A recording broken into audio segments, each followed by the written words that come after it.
what are we actually going to study? How is it going to work?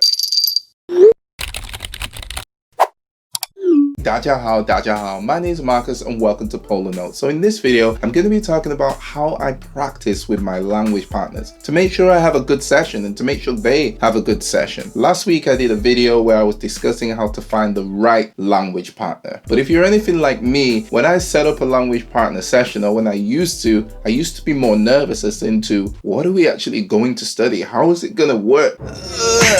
So yeah, just to remove some of that awkwardness or that fear or maybe even frustration, I'm going to go through my steps of what I do to make sure you get the best out of your language session. So yeah, all right, let's get started.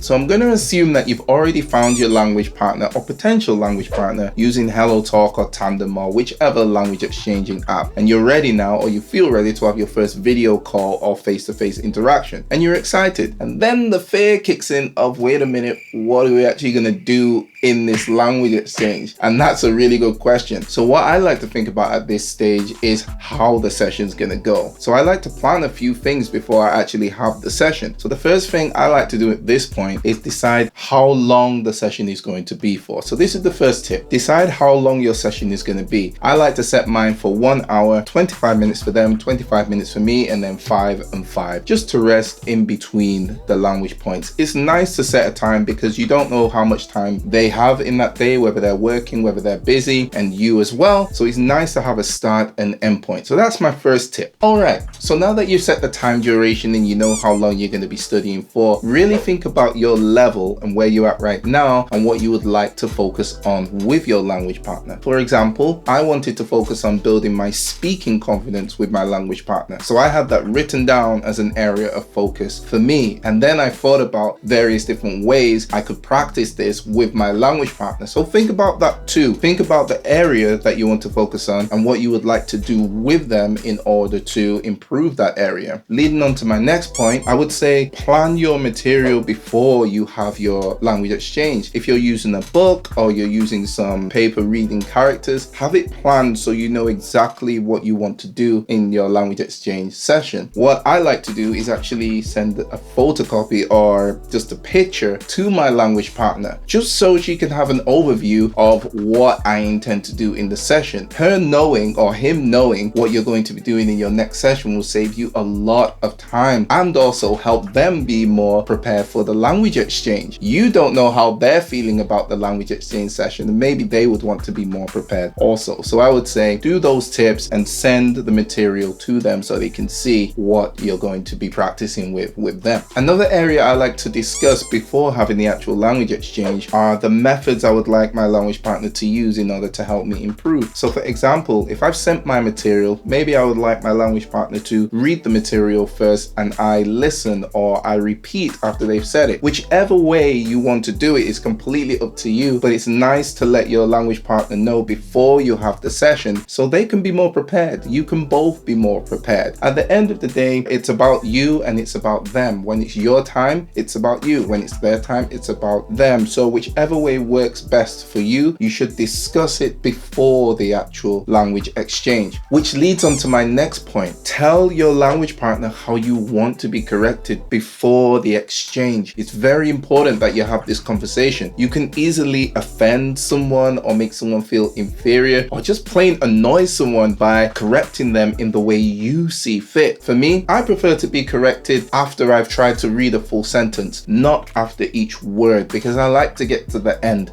So by having this conversation before the actual language exchange will in turn make sure that your language exchange runs both wonderful and smoothly. I would say just listen to each other. That's the key point here. Listening and understanding and being empathetic, and your language session will be perfect. It will be. So I hope this video has helped. If it has, click on that like, hit that subscribe if you haven't already, and comment below to let me know how things are going or how you approach your language exchange sessions. Anyway, click, click, boom, boom. I'ma see you soon.